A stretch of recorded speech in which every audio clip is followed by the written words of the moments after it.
வணக்கம் நண்பர்களே. சச்சங்கம் உங்களை அன்போடு வரவேற்கிறது. நாம் வை ஜீசஸ் அப்படின்னு பார்த்துருக்குறோம் இல்லையா.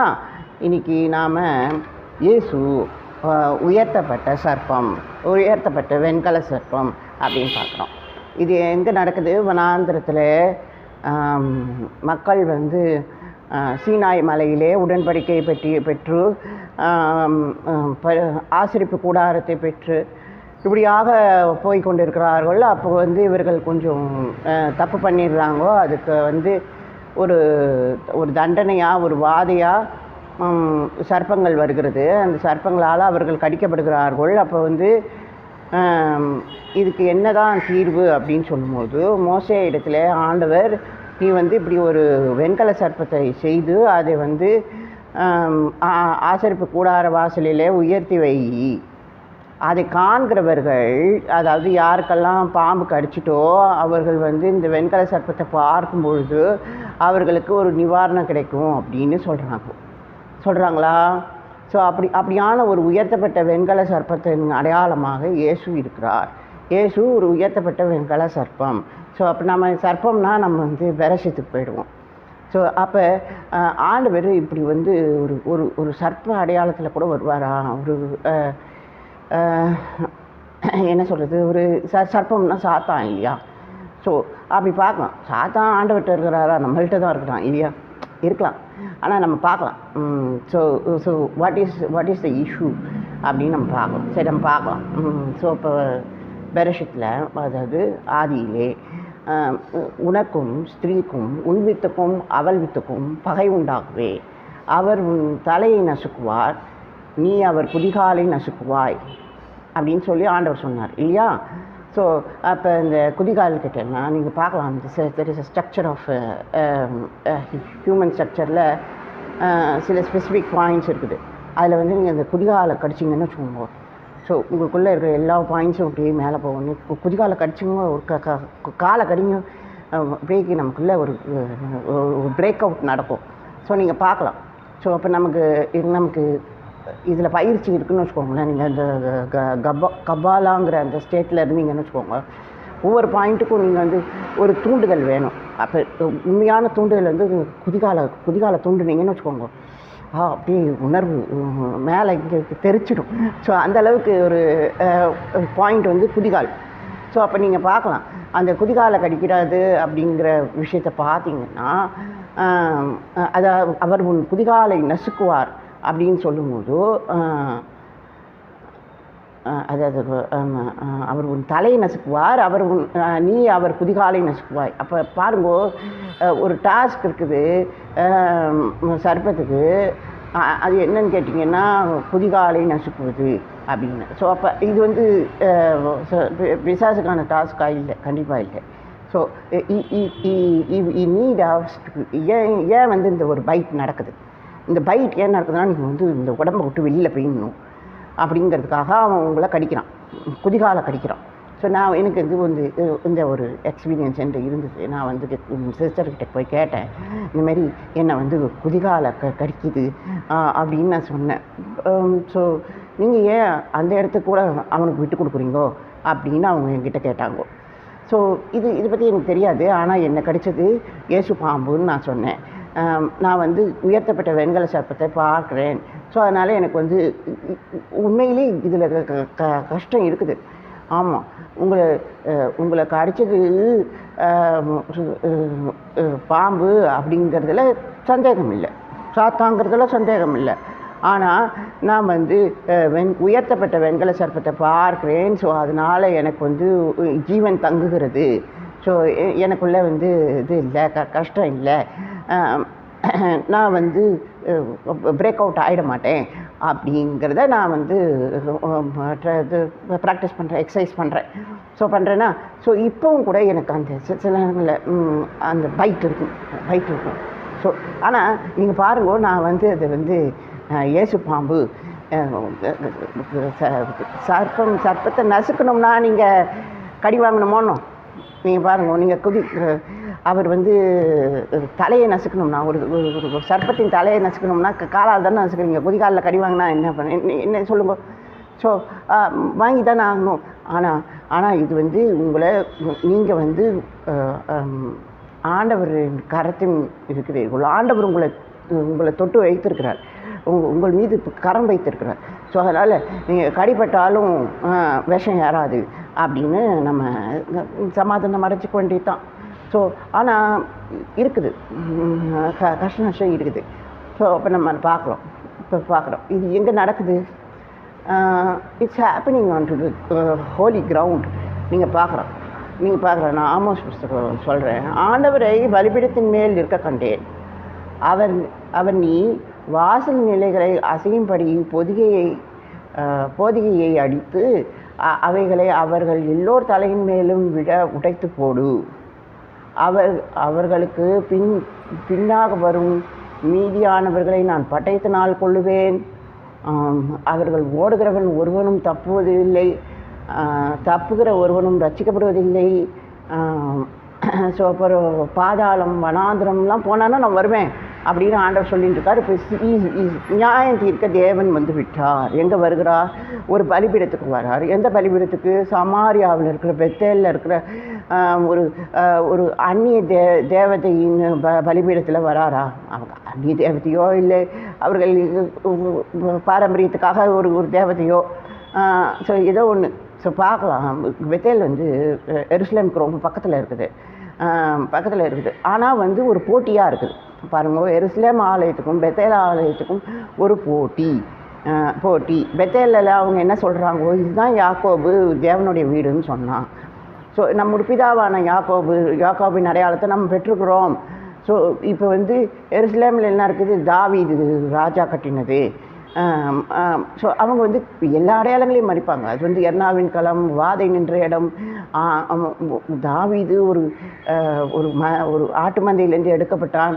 அவனுக்குள்ள ஒரு தேவனுடைய கூடாரத்துக்கு ஒரு ஆலயம் எழுப்பப்படணுங்கிற எண்ணம்லாம் இருந்தது. எல்லாமே இருக்குங்க. அது மட்டும் இல்லை, நாம் இங்கே தான் வந்து பரிசுத்த பலிபீடம் இருக்குது, கூடாரத்தின் பலிபீடம் இங்கே தான் இருக்கிறது அப்படிங்கிறத நம்ம தெரிந்து கொள்ள வேண்டும். உடன்படிக்கை பெட்டியெல்லாம் கொண்டு வந்து வச்சுருந்தான். ஸோ இப்போ நீங்கள் பார்க்கலாம். இப்போ நீங்கள் வந்து ஒரு பலிபீடத்தை கட்டுவதில் பிரச்சனை இல்லை. ஆமாம், நீங்கள் பார்க்கலாம். யோசுவா கூட ஒரு பலிபீடம் கட்டுறாரு கானானுக்கு வந்த பிறகு. ஆனால் அப்போ வந்து கூடாரம் இருந்தது, பலிபீடம் இருந்தது. ஆனால் இவர் எக்ஸ்ட்ராவாக ஒன்று கட்டிகிட்டு இருக்கார். ஸோ இப்போ சபிக்கிறதுக்கு கட்டுறாரோ என்னமோ, சரி ஏதோ ஒன்று. ஆனால் பலிபீடம் கட்டப்படுறதுக்கு நீங்கள் இப்படிலாம் வெட்டின கற்களால் பண்ணக்கூடாது அப்படின்னு சில முறையெல்லாம் இருக்கிறது. ஆனால் சீனாய் வனாந்தரத்தில் ஒரு பலிபீடம் கொடுக்கப்பட்டது. பரிசுத்த ஸ்தலத்தின் பலிபீடம்னு ஒன்று இருக்குது. ஸோ அப்போ ஒரே பலிபீடம் தான் நமக்கு இருக்கிறது. ஸோ இப்போ நீங்கள் பார்க்கலாம் அது எப்படி ஒரே பலிபீடமாக இருக்கும். ஏன்னா நம்ம வந்து அகண்ட தேசத்தில் பல இடங்களில் இது நடக்கணும், அப்பப்போ இது நடக்கணும்னு வச்சுக்கோங்களேன், பலி நடக்கணும். அது மட்டும் இல்லை, பெட்டி வந்து பல இடங்களுக்கு ட்ராவல் பண்ணியிருக்கு, தேசத்தை சுதந்திரித்து கொடுத்துருக்குது. ஸோ அப்போ அந்த இடமெல்லாம் நீங்கள் இப்போ பல இடங்களில் வந்து பலியெலாம் இருந்திருக்குது. ஸோ அதனால் பலிபீடம் இப்போ நீங்கள் வந்து உங்கள் வீடே ஒரு பலிபீடம் தான், கூடாரம் தாங்கிறத நீங்கள் தெரிந்து கொள்ள வேண்டும். ஆனால் வாசலில் இருக்கும் லேவியன்னு ஒருத்தர் இருக்கான். ஸோ நீங்கள் பார்க்கலாம் அந்த லேவியனோட அடையாளம் என்ன, இவன் வந்து எருசலேமில் இருக்கிற தேவாலயத்தின் பலிபீடத்தை வைத்திருக்கிறான். ஸோ அப்போ அந்த பலிபீடத்தின் அக்னி லேவியின் இடத்துல இருக்கிறது. அவன் அந்த அக்னியை வச்சுன்னு இருக்கிறான். ஸோ அப்போ அதை கொண்டு வந்து உங்கள் பலிபீடத்தில் சேர்த்தான்னா அது பலிபீடம், அதே பலிபீடம். ஸோ அதனால் நீங்கள் அந்த இப்போ சாம்புவேலை பாருங்கள். சாம்புவேல் எல்லா இடத்துக்கும் போய் இது பண்ணுறார், மேடையிலலாம் பலி செலுத்தின்னு இருக்கார். எதுக்காக? அவர்கிட்ட அந்த நெருப்பு இருக்குது, ஆலயத்தின் நெருப்பு, கூடாரத்தின் நெருப்பு இருக்கிறது. ஸோ அந்த அக்னி இருக்கிறது. அதனால் அவர் வந்து அதை யூஸ் பண்ணுறார். ஸோ அப்படி தான் நீங்கள் பார்க்கலாம், லேவியன் வீட்டில் அந்த அக்னி இருக்கும். ஸோ அவன் வீட்டில் அந்த நெருப்பு இருக்குங்க, அந்த இது இருக்குங்க. நீங்கள் அங்கேருந்து எடுத்துகிட்டு வந்துருப்பான், எருசலேம்லேருந்து எடுத்துகிட்டு வந்துருப்பான். ஸோ அங்கே போய் அவன் பலி செலுத்தி அவன் குடும்பத்தை இது பண்ணி அவன் தொகை எண்ணப்பட்டு அப்புறமா உங்களை தொகை எண்ணுங்கிறான். ஸோ அதனால் பார்க்கலாம், நீங்கள் அந்த அனுசரணையை அவங்க விட்டுட்டாங்கோ. பெத்தேலில் ஆண்டவர் என்கிட்ட தனியாக பேசினார், இதுதான் வந்து தேவனுடைய வீடு, இனிமேல் நீங்கள் எருசலேமுக்கு போக வேண்டாம், லேவியனும் இல்லை ஆசாரியனும் இல்லை, நாம் வந்து இங்கே ஒரு காளை கன்று வைப்போம், அது வந்து எருசலேமை பார்த்தா மாதிரி இருக்கட்டும், அந்த திசையை பார்த்தா மாதிரி இருக்கட்டும். இப்போ அது நாங்கள் நம்ம கொஞ்சம் இதுவாக கூட இருந்துட்டு போயிடுவோமே. ஆனால் தேவன் இங்கே தான் இருக்கார் அப்படிங்கிறது நம்பிக்கை.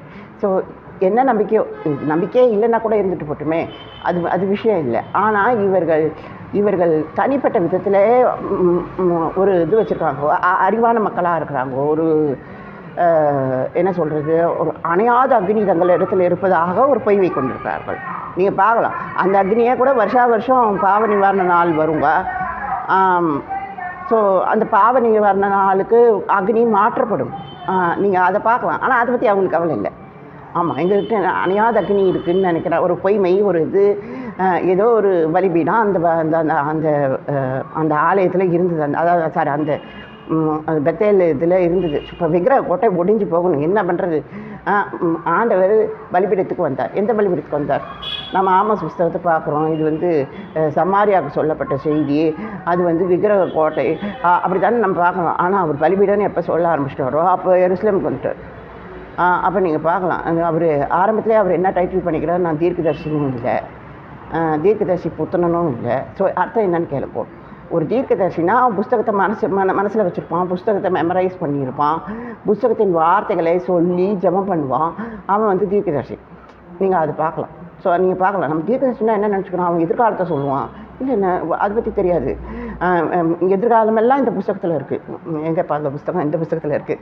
ஸோ எதிர்காலமெல்லாம் புஸ்தகத்தில் இருக்குது. கடந்த காலமெல்லாம் எதிர்காலமாக இருக்கும் இந்த புஸ்தகத்தின் வார்த்தைகளால். அப்போ தீர்க்கதரிசிங்கிறவன் படிக்கிறவன், தீர்க்கதரிசி வசனத்தை பயன்படுத்துகிறவன். நான் கிராம ஊழியர்கள் கூட்டத்துக்கு வந்திருந்தேன். எங்கள் பேசுகிற எப்பயுமே அப்படி தான். எங்களுக்கு ஊழியர் கூட்டத்தில் தான் வச்சு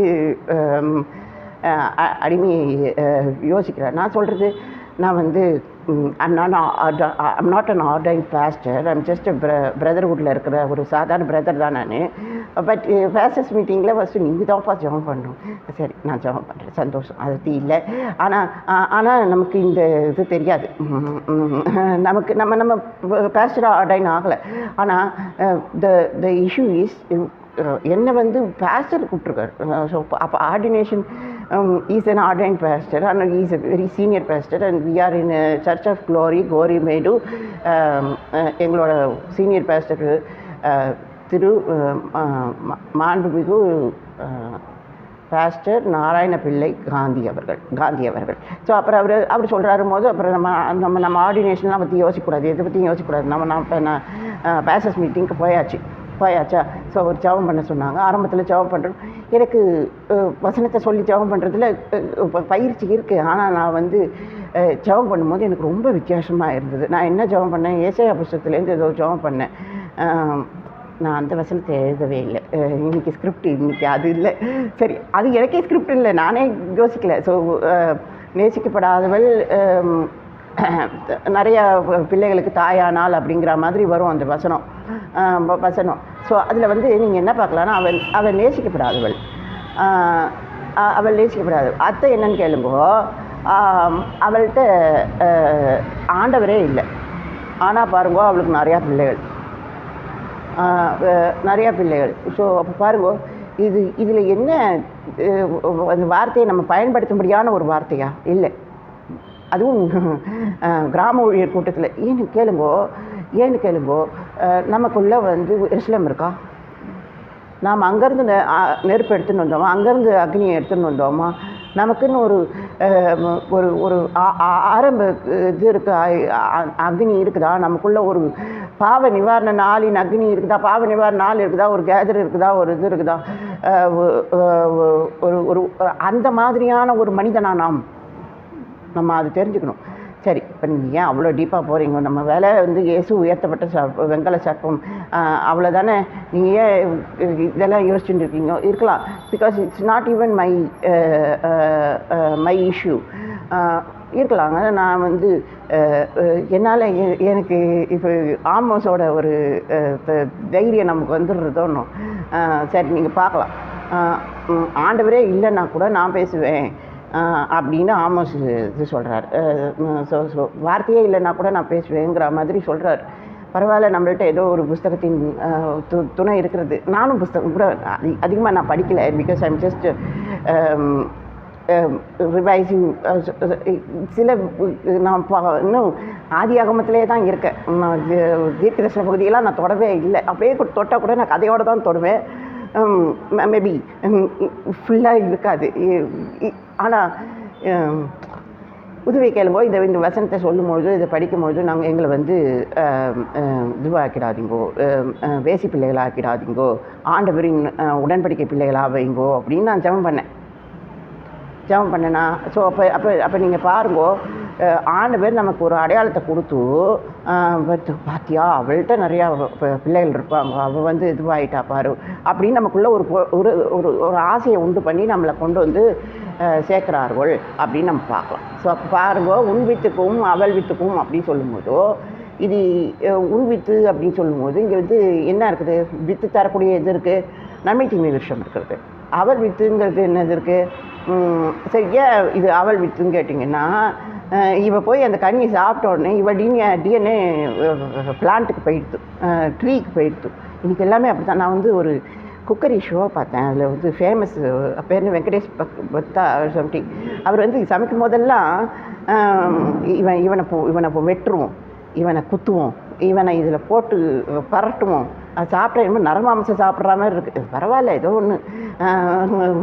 ஒன்று. பட் த இஷ்யூ இஸ் ஸ்திரீயின் வித்து நன்மை தீமை வித்தாக போயிடுத்து, விருஷத்தின் வித்தாக போயிடுத்து. ஸோ அப்போ தோட்டமே is going to get spoiled. அப்போ நீங்கள் பார்க்கலாம், அவள் வித்து அப்படின்னு சொல்கிறது வந்து நன்மை தீமை விஷயம். உன் வித்து அப்படின்னு சொல்கிறது, இப்போ இவங்க போய் மறைஞ்சாங்களே, மறந்துக்கிட்டு வந்தாங்களே, அவன் உன் வித்து அப்படின்னு சொல்கிறது வந்து கேதர்னஸ். இவங்க ரெண்டு பேரும் சேர்ந்து மறைஞ்சாங்க பாருங்க, மரமாக மறைஞ்சாங்க பாருங்க. அது வந்து மற்ற மரங்கள் வந்து வித்து. இப்போ வந்து தோட்டம் ஸ்பாயில் ஆகின்னு வருது, கொஞ்சம் கொஞ்சமாக பரவி கொண்டு வருகிறது. இப்போ வந்து RNAவில் டிஎன்ஏ போகுது, இது நடக்குது. பேர் என்ன, வாட் ஜெனட்டிக் மாடிஃபை நடக்குது. என்னது நடந்துட்டு போட்டோம். ஆனால் வந்து ஆண்டவர் கிருபையாக இருக்கிறார். எப்படி அந்த கிருபையை உங்களுக்கு கொடுக்குறாருன்னு கேளுங்கோல. பூமியும் உன் நிமித்தமாக சபிக்கப்பட்டது. ஆனால் அவர் என்ன சொல்கிறாரு, நீ எடுக்கப்பட்ட மண்ணை பண்படுத்த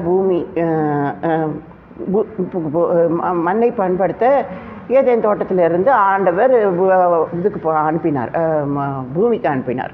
ஸோ அப்போ பார்க்கலாம், பூமி சபிக்கப்பட்டிருக்கலாம், ஆனால் நீ எடுக்கப்பட்ட மண்ணை பண்படுத்தணும் அப்படின்னு சொன்னால், அப்போ பூமிங்கிறது வந்து ஆண்டவர் வந்து இந்த நேரத்தில் சொல்கிற பூமிங்கிறது வந்து ஏதேன் தோட்டம். ஏதேன் தோட்டம் தான் பூமி. அந்த பூமி பதில் சொல்லலை, சாட்சி சொல்லலை. ஆனால் இப்போ வந்து இவன் எடுக்கப்பட்ட மண்ணும் ஏதேன் தோட்டத்து பூமியும் வித்தியாசமா அதெல்லாம் நமக்கு தெரியல. ஆனால் எனக்கு நான் ரொம்ப யோசிக்கிறேன், அதுதான் காரியம். ஸோ பார்க்கலாம். ஸோ இப்போ வந்து மண்ணுக்கு நீ போ அப்படி சொல்ல. அப்போ வெறுங்கையோடு அனுப்பிச்சாரா? இல்லை, எல்லாமே நீ என்னெல்லாம் ஒர்க் பண்ணியோ, என்ன ஜெனட்டிக் மாடிஃபிகேஷன் பண்ணியோ, என்ன பண்ணியோ, எது பண்ணியோ எல்லாத்தையும் எடுத்துன்னு போ, டப்பாலாம் தூக்கின்னு போ, எல்லாத்தையும் தூக்கின்னு போனால் ஆண்டவர் எல்லாத்தையும் கொடுத்து அனுப்பி நீ போய் மண்ணில் போய் வேலை செய், இங்கே ஆராய்ச்சி பண்ணியானோ அங்கே போய் மீதி ஆராய்ச்சி தொடரும் அப்படின்னு சொல்லி ஹஸ்பண்ட் அண்ட் ஒய்ஃபாக அனுப்பி வச்சுட்டார். ஸோ அனுப்பி வச்சுட்டாரா? ஸோ இப்போ நாம் வருவோம், ஆண்டவர் உயர்த்தப்பட்ட சர்ப்பம் அப்படின்னு பார்ப்போம். ஸோ அதனால் என்ன நடக்குது, நமக்குள்ள ஒரு தனித்துவமான அடையாளம் இருக்கிறது. அதுதான் நம்ம வந்து ஆதாம் ஏவாள் அப்படிங்கிற இந்த அட்டவணை. இப்போ விரோதிக்கு அது இல்லை. நேபுகாத்நேசர் என்ன சொல்கிறான், இது கர்மா பூமி. அவன் என்ன எங்கே இருக்கான், பாபிலோனில் இருக்கான். ஸோ அப்போ யோசிச்சு பாருங்க, அங்கே தான் வந்து ஏதேன் தோட்டம் இருந்ததாக சொல்கிறாங்க. ஸோ அங்கே இருந்தான், அந்த யூப்ரட்டிஸ் நதி பாயிற இடத்துல இருந்தான். ஸோ அவன் என்ன சொல்கிறான், இது கர்மா பூமி, இங்கே வந்து வித்தியாசம் இருக்குது. ஸோ அதனால் இவன் என்ன சொல்கிறான்னு கேட்டிங்கன்னா, பார்க்கலாம், இந்தியா வந்து கர்மா பூமின்னு. இங்கே வந்து நீங்கள் சிலை வழிபாடு பண்ணலாம், என்ன வேணால் பண்ணலாம். நீங்கள் வந்து வேற எங்கேயோ ஒரு நாட்டில் வந்து சிலை வழிபாடு வச்சுருக்கீங்கன்னு வச்சுக்கோங்களேன்.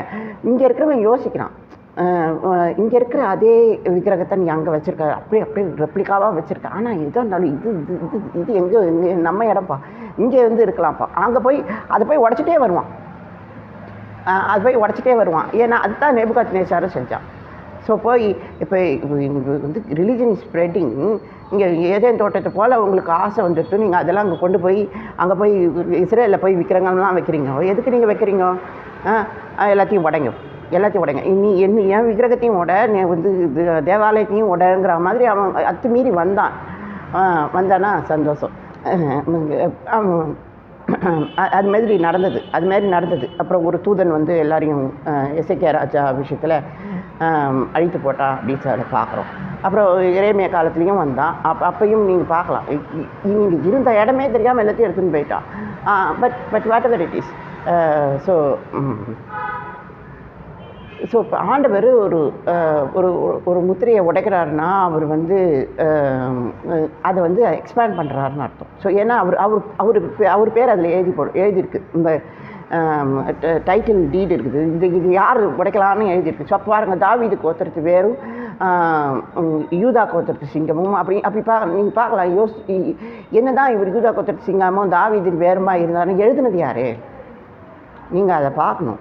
ஆமாம், உடைக்கிறதுக்கு இவர் பேர் போட்டிருக்குது. ஸோ அப்போ யோசிச்சு பாருங்கள், தேவாலயத்து காரியத்தில் புஸ்தகத்தை எப்படி ஒரு ஒரு ஒரு தனிநபர் உடைக்க முடியும்? அடையாளம் இல்லாத கோத்திர அடையாளம் இல்லாத, லேவியின் அடையாளம் இல்லாத இயேசு ஏன் இதை உடைக்க முடியும்? அவர் 3ஆம் மனுஷன் எப்படி உடைக்க முடியும்? ஏன்னா இது மெல்கிசேதேக்கின் உதவி. இது முன்னாடியே ஆண்டவர் இது சந்திச்சார். இதுக்கு கொஞ்சம் அவர் இது பண்ணார். லேவியின் அடையாளம் உனக்கு இல்லையா, நான் போய் எடுத்துக்குவேன் அப்படின்னு ஆண்டவர் தன்னைத்தானே லேவியின் கவுண்டில் வந்தாருங்க. அது யோசிச்சு பாருங்கள். லேவி கவுண்டில் வந்தாரா? அவருக்கு ஒரு பரிசெயர், ஆமாம், அது இயேசு பரிசெயராக எனக்கு தெரியாது. அவர் சொல்கிறாங்க, அவர் ஆலய மனிதனாக இருந்தார். ஸோ அதனால் அது பார்த்துக்கலாம். அவர் கவுண்ட் பண்ணியிருக்கார். அவர் உடைக்கிறதுக்கு அவருக்கு உரிமை இருக்கிறது. அவர் லேவியின் கோத்திரத்தில் இல்லைனாலும் அதை பற்றி இல்லை. ஆனால் அவர் பார்க்கலாம், அவர் உடைச்சா அவர் ராஜரீகமாக உடைக்கிறார். அவர் உடைச்சா லேவியனை பாதுகாக்கிறார். தாவீது லேவியனை பாதுகாத்தான், ஆலயத்தை பாதுகாத்தான். அப்படி ஒரு பாதுகாப்பின் உதவியோடு ஒரு தாவீதின் பேரில் உடைக்கிறார் பாருங்க. தாவீது பேரி ராஜா மாரி, ஒரு நல்ல ராஜா மாதிரி அவர் உடைச்சி ஒரு ஆலயத்தின் இது இருக்குது அங்கே, ஆலயத்தின் குறிப்பு அங்கே இருக்குது. அப்போ அவர் உடைக்கிறாருன்னா அது ஆலயத்தில் உடைக்கிறார் அப்படின்னு அர்த்தம். ஸோ இப்போ நம்ம பார்க்கலாம். So what we are seeing, ஆலயத்தின் காரியத்தில் என்ன பார்க்குறோம்? முத்திரை உடைக்கப்படுவதன் காரியத்தில் என்ன பார்க்குறோம்? ஸோ இப்போ நாங்கள் என்ன பார்த்தோம்? பலிபீடத்தில் ஆண்டவர் வந்தார். எந்த பலிபீடத்தில் வந்தார்? அங்கே எருசலேமில் வந்தார். ஆனால் பாருங்கள், இங்கே பலிபீடம் உடஞ்சி போகுது, இங்கே விக்கிரக கோட்டை உடஞ்சி போகிறது. எல்லோரும் உள்ளே வச்சு எல்லாரையும் உள்ளே வச்சு ஆலயத்தில் உள்ளே வச்சு எல்லாரையும் இடிச்சு போடுங்கிற மாதிரி இருக்குது காரியம். பெத்தேல் ஆலயம் இடிக்கிற மாதிரி. நீங்கள் யோசிச்சு பாருங்க, அடையாளம் சேராத யாருமே இடிந்து தான் போவார்கள். புரியுதா? ஆனால் அடையாளம் சேர்க்கிற ஒரே ஆண்டவருக்கு கிறிஸ்துவ இயேசு எல்லாரும் அடையாளத்தையும் ஒரு ஆலயம் இடியாதபடிக்கு ஒரு முத்திரிக்கப்பட்ட புஸ்தகம் ஒரு பிரச்சனையாக இல்லாதபடிக்கு அவர் அதை உடைக்கிறார், அதை எக்ஸ்பேண்ட் பண்ணுறார், எல்லா அடையாளத்தையும் தனக்குள்ளே சேர்த்துக்கிறார். இப்போ நீங்கள் பார்க்க, ஆலயம்னா நீங்கள் பெட்டியாகவே இருந்தோம். ஸோ அப்புறம் சில பேர் சொல்லுவாங்களோ, நான் கல்யாண வீட்டில் நான் தான் மாப்பிள்ளையாக இருக்கணும். அப்போ எல்லோரும் மாப்பிள்ளையாக இருந்தால் யார் தான் இதுவாக இருக்குது? மாப்பிள்ளை தோழனாக வருது. ஸோ அப்போ நீங்கள் பார்க்கலாம், ஆண்டவர் மகாபரிசுத்தலத்தின் பரிந்துரையாகவே இருந்தால் கூட அவரே பரிந்துரையின் சாதனமாகவும் இருக்கிறார். நீங்கள் பார்க்கலாம். ஸோ இப்போ எங்கேயோ போய் ஒரு பெட்டியில் ரத்தம் தெளித்தாதான் ஆச்சா? ஸோ பாருங்க, இல்லை, நீங்கள் ரத்தம் தெளிக்கப்படுவதன் காரியம் இப்போ பாருங்கள், ஒரு பெட்டி வந்துச்சு, எல்லாமே வந்துச்சு, மண்ணாவும் பொற்பாத்திரம் வந்துச்சு, மண்ணா வந்துச்சு, உடன்படிக்கை கற்கள் இருக்கிறது.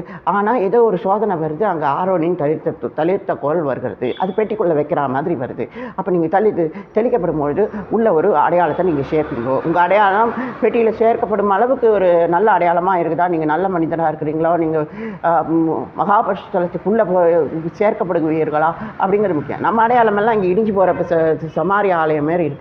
ஸோ பாருங்க, நீங்கள் எருசலேம்லேயே இருந்தால் கூட ஆண்டவர் பெட்டியவே உடச்சி போட்டுருவார், உடன்படிக்கை கற்களையே மறுபடியும் உடச்சி போடுவார் அப்படிங்கிற மாதிரி இருக்குது. நீங்கள் தேர்ட் டெம்பிள்னு சொல்கிறீங்க, பெட்டி கிடச்சிருச்சின்னு சொல்கிறீங்க. பட் அதெல்லாம் காரணம் இல்லை. நீங்கள் வந்து அடையாளம் சேர்க்கப்படணும், பெட்டியின் மனிதராக இருக்கணும், நீங்களே ஒரு பெட்டியாக இருக்கணும். அதெல்லாம் வந்து முக்கியம் அப்படின்னு பார்க்கலாம். So what ever is biting me is Jesus.